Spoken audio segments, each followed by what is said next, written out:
Is Australia just days away from implementing a China-style social credit surveillance system? Let's have a look.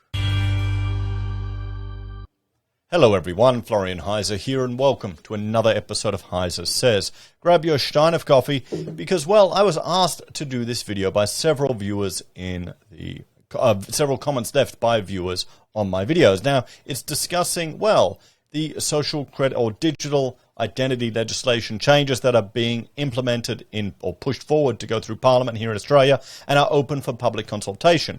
And the concern and questions people are raising, understandably so, is this the beginning of a social credit surveillance system like in China? Will we suddenly see people being surveilled using this digital identity? Will the government be watching our every move? Will it be linked to our Vax passport? Will it, affect our ability to bank? What if our political opinions aren't appropriate? How will that manifest there?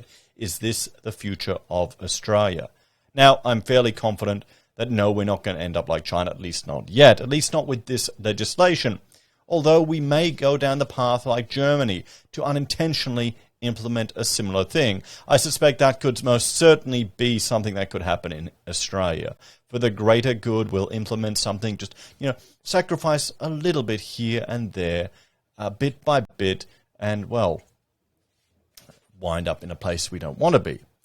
So, it's digital identity. What is it? It's a way to prove who you are, and this legislation is being implemented to make it safer and easier to use. Now, I use this. I already use this all the time. I have a business, and I have to do a business activity statement quite often, too often, where I have to pay my goods and services tax. Now, I used to do all my taxes online with the tax department, and back then you had to get some special token sent to you, set up with your computer, and it was linked just to your computer.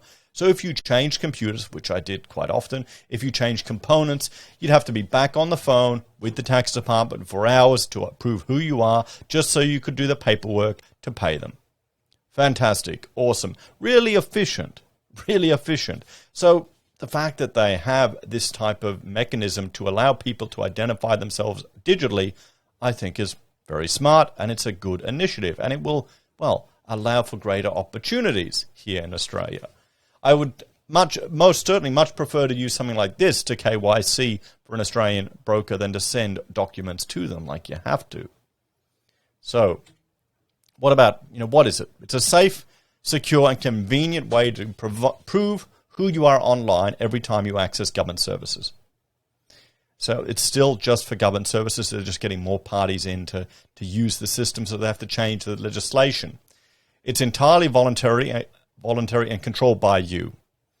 You choose to use it, and your information is not shared with any service unless you consent.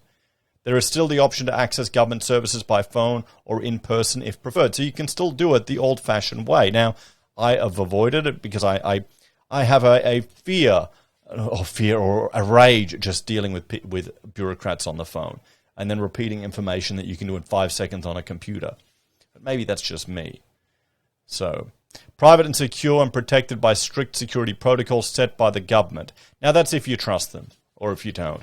Or, frankly, if someone wants to get your information, they can hire a private eye to get it anyway if they really, really want to.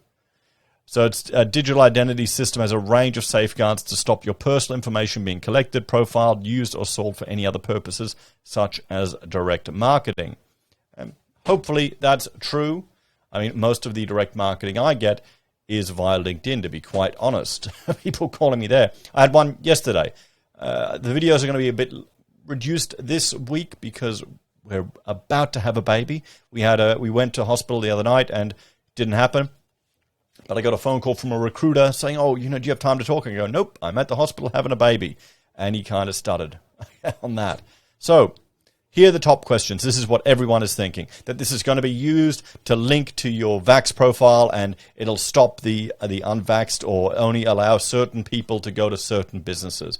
That's what people are concerned about. And so no, apparently there's no link between the digital identity and vaccination certificates.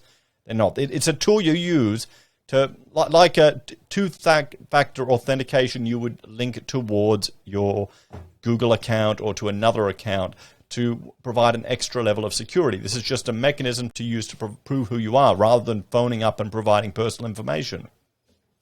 What's more secure? So there's no link between digital identity and vaccination certificates. You can choose to log into MyGov, use your digital identity, but your identity is not needed to access or share your COVID-19 vaccination certificate. Oh boy, I'm sure everyone's really happy about that. Do I need a digital identity to go shopping? And this is just showing you, this is the fear that people have. It's what's manifesting here. And I can't blame people for being concerned. I can't blame people for being afraid because of everything that's happened here in Australia.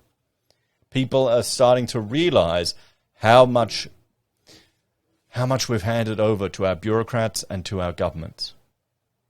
And that really, I think a lot of Americans watching what's happening here in Australia, particularly from online, they're suffering culture shock. They think that we're similar cultures to America because we look the same. We're both from the Anglosphere. But in many ways, we're not. Australia is a very different culture with regards to, well, sacrificing personal liberties for what's argued as the greater good in our society. We don't have the same drive for individual liberty or desire for individual rights above all else as the United States does. I think in many ways Australia is quite utilitarian in our approach to things. And I'll talk about that in some other videos. But see, you don't need it to go shopping. So, I mean, you don't need... Good. And this is the fear. People are worried it's going to be linked to your Vax passport. And that's the scary future that we're talking about here. Now, you can have your say in this. You can participate in it. You can put your feedback in to the government to let them know. And I would strongly suggest that you do. If you're concerned about this, everyone, if you're concerned and worried, I would suggest you make a submission, highlight your issues, and participate in it. Because, well, we've all done that before. We all made submissions for, well, most viewers, regulars would have, for the cash ban. And that's the video I'm going to draw your attention to here. Now, I'm going to link that down right here, some videos about the cash ban. If you want to see how your participation, having your say in these procedures and these government calls for information can make a difference, check out this cash ban video there. It'll make you feel happy and it'll show that it can work.